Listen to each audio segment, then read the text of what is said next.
এখন জিনিসটা খেয়াল করেন, নর্মাল টেক্সটটা কেমন ছিল এবং আমি একটু এডিট বা চেঞ্জ করার পরে টেক্সটের শেপটা কেমন আসছে। এটা কিন্তু একটা প্রিমিয়াম বা সুন্দর লাগতেছে।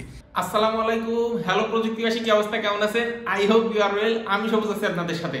আবারও নতুন একটা ভিডিওতে আপনাকে স্বাগত জানাচ্ছি। The main topic of this video, কিভাবে ফেসবুকে কোনো পোস্ট করার সময় আমরা যে লেখাটা লিখি ওই লেখাকে যদি একটু বোল্ড, ইটালিক বা একটু আন্ডারলাইন করে যদি একটু প্রিমিয়াম লুক দেওয়া যায়, সেইটা কিভাবে করা যায় এই জিনিসটাই কিন্তু দেখাবো এই ভিডিওতে।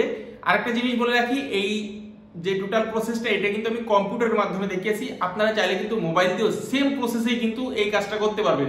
আপনারা যদি খেয়াল করেন দেখবেন যে আমার ফেসবুক ইন্ট্রো এইখানে দুইটা লাইন লেখা আছে। প্রথম লাইনে আছে টেক ইনফো, রিভিউ এবং টিউটোরিয়াল, এবং নিচের লাইনে কিন্তু একটা ইমেল দেওয়া আছে। এইখানে যে টেক্সটগুলো আছে সবগুলাই কিন্তু দেখেন বোল্ড আছে এবং দুইটা লাইন কিন্তু দুইটা ডিফারেন্ট ফন্টে আছে। প্রথমটা একরকম ফন্টে আছে এবং দ্বিতীয়টা কিন্তু আরেক ধরনের ফন্টে আছে। এখন নর্মালি কিন্তু ইউটিউব বা ফেসবুকে আপনারা যদি এই ধরনের কোনো টেক্সট ক্রিয়েট করতে চান সেটা কিন্তু নর্মালি পারবেন না। দেখেন কেমনে পারবেন না, যদি আমি এখানে জাস্ট এই লাইনটাই লেখা ট্রাই করি, tech info review tutorial, tech info review tutorial. দেখেন আমি এখানে কিন্তু টেক ইনফো রিভিউ টিউটোরিয়াল ওই লাইনটাই লিখছি, তিনটা শব্দ লিখছি আর কি। আপনারা যখন এই লেখাটা লিখবেন ঠিক কিন্তু এই ধরনের নর্মাল ফন্টেই আসবে এবং আসেও অলরেডি।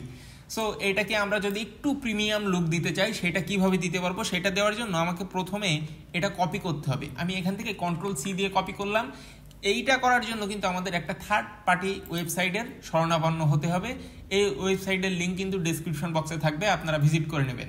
এখানে দেখেন নর্মাল টেক্সট গোস হেয়ার, এখানে যদি আপনি ওই নর্মাল টেক্সটটা দিয়ে দেন বা লিখে দেন, এখানে কিন্তু লেখাও যাবে।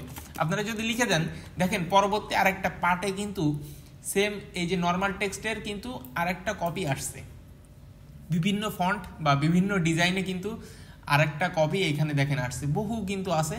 আপনারা এখান থেকে যাচাই বাছাই করে যেটা আপনাদের পছন্দ হয় সেটা কিন্তু আপনারা কপি করে নিতে পারেন।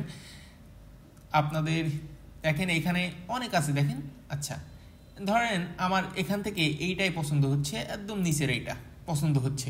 সো এটা আমি কিভাবে কপি করব, প্রথমে আমাকে সিলেক্ট করে নিতে হবে। সিলেক্ট করার পরে কন্ট্রোল সি দিয়ে কপি করব। দেন কিন্তু আমি যদি ফেসবুকে আসি, ধরেন আমি এইটার নিচে ওইটা পেস্ট করে দিলাম। এখন জিনিসটা খেয়াল করেন, নর্মাল টেক্সটটা কেমন ছিল এবং আমি একটু এডিট বা চেঞ্জ করার পরে টেক্সটের শেপটা কেমন আসছে। এটা কিন্তু একটা প্রিমিয়াম বা সুন্দর লাগতেছে। সো এইভাবে কিন্তু ফেসবুক বা ইউটিউবের জন্য আপনারা টেক্সট ডিজাইনকে পরিবর্তন করতে পারেন। ভিডিওটি যদি আপনার কাছে হেল্পফুল মনে হয় তাহলে প্লিজ লাইক করে কমেন্ট সেকশনে আপনার মতামত জানাবেন। ফেসবুক পেজ থেকে ভিডিওটি দেখে থাকলে পেজটি অবশ্যই ফলো করবেন। ইউটিউব চ্যানেলটি সাবস্ক্রাইব করতে ভুলবেন না। দেখা হচ্ছে নতুন কোনো ভিডিওতে। আল্লাহ হাফেজ।